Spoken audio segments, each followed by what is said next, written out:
Welcome back to the channel, everyone. So this is my first review since I've done my top 100 list of all time. So I'm going to be reviewing Star Wars Unlimited today. This is the new trading card game that was just released about a week ago. This is the starter deck that comes with the Luke Skywalker and Darth Vader starter decks. I also bought a bunch of booster packs and played with my own cards and made my own deck. So I'm going to give a brief overview of how this game plays. It's actually very simple. Now, you're going to create your own deck now, and on these cards, you're going to have a leader and a location card. Now, these cards are going to have these certain aspects. They're going to be all different colors. So it'll be like a red symbol, gold symbol, and blue. So the leader has two aspects, and the location has one. What you want to do when constructing your deck is you want to have those aspects in your deck. So you have a 50-card deck, not including the leader and the location cards. And what you're going to do is build that deck together, and you don't have to have the same aspect. It's just that when you have a different aspect in your deck, they're gonna cost more resources. So you're gonna draw 6 cards, and at the beginning of your turn, you're gonna put 2 face down that are gonna count as your resource. Your opponent's gonna be doing the same thing, and if you want to play a card, you have to pay the resource that's depicted on that card. Now, you could either play a air unit or a ground unit, and they're going to be placed in their own separate sections. And of course, ground units can only attack ground units, and air units can only attack air units, unless specified on the card. So the main goal of the game is to destroy your opponent's base and bring it down to 0. Some bases have special passive abilities, some don't. So essentially what you're doing is, after you play your resources, and then you take your action, you go back and forth taking actions until you claim initiative, which means you want to go first the next turn, and that means that you are done for that round. When that round is over, you draw 2 cards, and then if you want to place another resource face down, you can. So you're doing this back and forth until you destroy your opponent's base or yours gets destroyed. So that's essentially the game. I'm going to say right now, each game can be played in about 10-15 minutes. It is a quick game. It is similar to Magic the Gathering, which I've babbled into a little bit. I've been trying it. I'm having fun with it. I mean, I remember playing, a lot of people playing when I was younger, but I didn't care for it.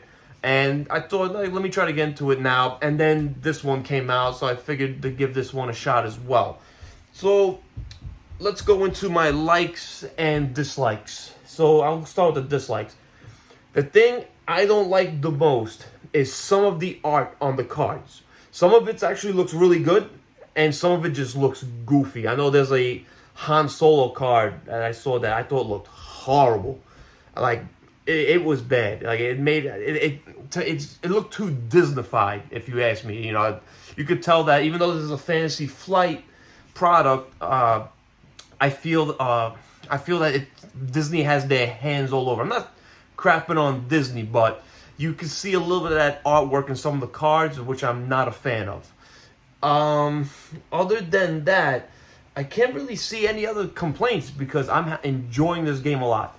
You know, the whole thing with putting your resource out and the way you build your deck, it makes you want to incentivize, like, all right, so I'm putting this card in there, but what do I want to use as a resource? Do I want to use an expensive a card that that's expensive, and put that down as a resource? Because you want to get those cheap cards out there first.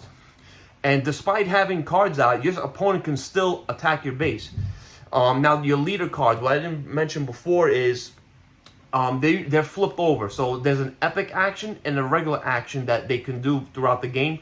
Once you do the epic action, you can no longer do it for the rest of the game. So usually, most of the cards I saw, the epic action was once you have like 6 resources, this leader comes out. If that leader is defeated, then it would go back flip side, and the passive ability will still be available. So the leaders are very strong. They do have strong abilities, but they are a little bit harder to get out. You know, once you have like 5 or 6 resources, they can come out. I've read some people complaining about the theme, like that you could add a lightsaber to a droid or drones or like stuff that wouldn't I guess it thematically use something like that. My opinion, who cares? This is a trading card game. I mean, I didn't really look at it this way. I think the most important thing when it comes to this game is building a strong deck.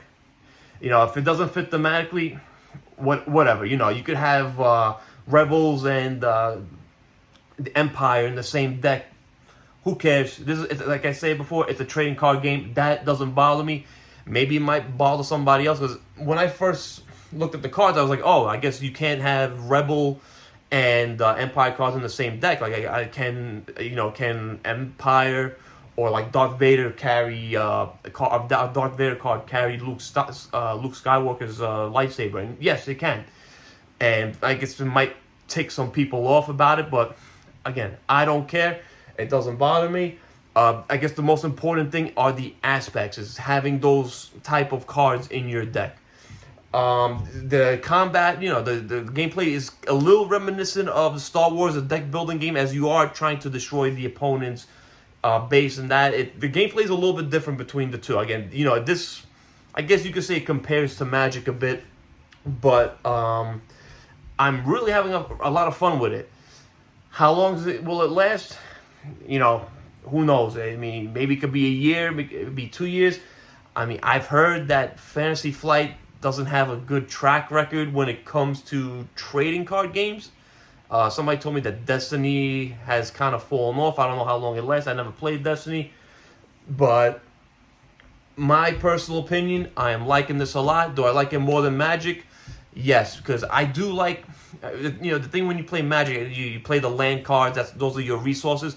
In this, you're using your own cards that could potentially be crucial to later on. That decision, should I play it as a resource or should I save it for later? I kind of like that decision that you're doing. Like, the game's very quick. You could play in 10, 15 minutes. I played games where I thought I was gonna win and did not. You know, it's all on how you build your deck.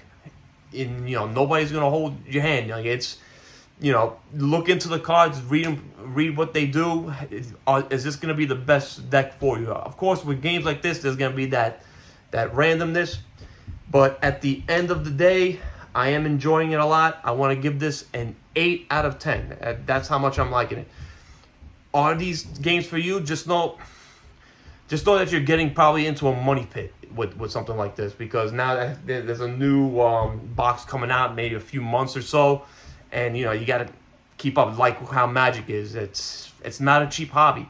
So I'm hoping this review can maybe determine if you want to get into this game or not.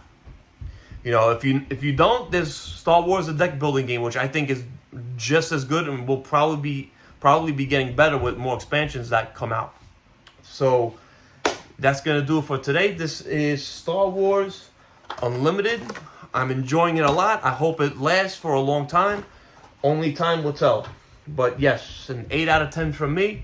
I hope you guys enjoyed the video. Please like and subscribe. If you have any questions, feel free to leave them in the comment section. I always answer it promptly. But yeah, that's going to do it for today, guys. I hope you enjoyed the video. Have a great one.